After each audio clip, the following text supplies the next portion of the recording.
Isa na namang malaking pressure ang kinakaharap ngayon ni Donovan Mitchell habang papalapit ang Cleveland Cavaliers sa Eastern Conference Finals.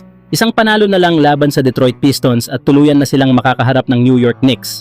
Ngunit habang papalapit ang Cavaliers sa susunod na round, mas lalong umiinit ang usapan tungkol kay Mitchell at sa kanyang kakayahang tuluyang makalusot sa pinakamahirap na bahagi ng playoffs. Sa panahon ni Mitchell sa Utah Jazz, ilang beses silang naging isa sa pinakamalalakas na koponan sa regular season. Ngunit kahit gaano kaganda ang ipinapakita nila noon, paulit-ulit pa rin silang nabibigo sa playoffs. Isa sa pinakamasakit ay noong 2021 nang ma-upset sila ng Clippers at mabigong makarating sa conference finals kahit sila ang mas paboritong manalo. Paglipat niya sa Cavaliers noong 2022, marami ang naniwala na magsisimula na ang bagong kabanata ng kanyang career. Ngunit hanggang ngayon, dala-dala pa rin ni Mitchell ang parehong pressure. Malakas sila sa regular season, ngunit hindi pa rin nila mapatunayan na kaya nilang makarating hanggang NBA Finals. Mas lalong tumindi ang usapan matapos ang nangyari noong nakaraang season kung saan tinanggal sila sa semifinals ng Indiana Pacers sa pangunguna ni Tyrese Haliburton. Marami ang nagsabing iyon na sana ang pagkakataon ng Cavaliers para makarating sa Eastern Conference Finals, ngunit muli silang nabigo sa pinakamahalagang bahagi ng playoffs.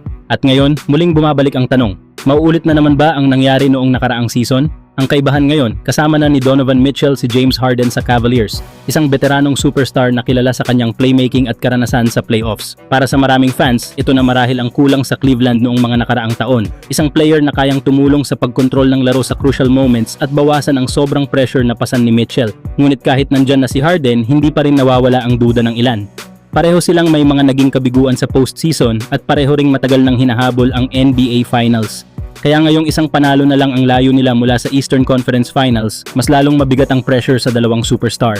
Ito na ba ang taon kung saan tuluyan ng mababasag ni Donovan Mitchell ang paulit-ulit na kabiguan sa playoffs? O mauulit na naman ang masakit na ending para sa Cavaliers? Kayo mga idol, ano sa tingin nyo? Si James Harden na ba talaga ang sagot para tuluyang makarating sa NBA Finals si Donovan Mitchell at ang Cavaliers? Samantala, hindi nagustuhan ni Kendrick Perkins ang naging sitwasyon ni Luka Doncic nitong mga nakaraang playoffs.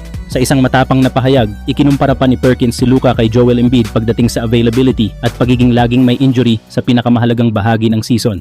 Ayon kay Perkins, when you need him the most, he's not available. Para sa dating NBA champion, hindi na sapat ang sobrang talento ni Luka kung palagi naman itong may iniindang injury pagdating ng playoffs. Hindi na bago ang injury concerns kay Luka.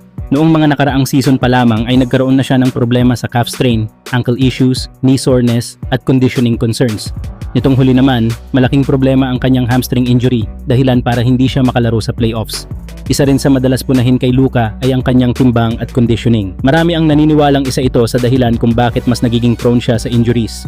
Kapag mabigat ang katawan at kulang sa kondisyon, mas malaking pressure ang napupunta sa tuhod, binti at hamstring lalo na sa isang player na sobrang taas ng usage at halos lahat ng opensa ay dumadaan sa kanya. Dagdag pa rito, sobrang physical din ng laro ni Luka.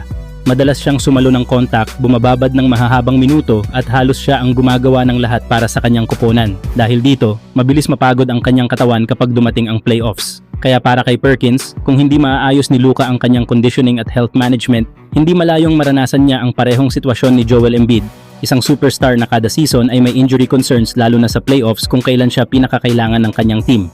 Walang duda sa talento ni Luka Doncic, ngunit habang tumatagal, mas lumalakas ang tanong ng marami. Kaya ba niyang manatiling healthy kapag laban na sa pinakamalalaking yugto ng season? Certain times when you watch Jordan's basketball, oh my goodness, Luka Doncic, second dunk of the year for Wonder Boy. Luka Doncic's second dunk of the year. He used to work against Isaac and just, boy, got him on his Isaac saying, hey, this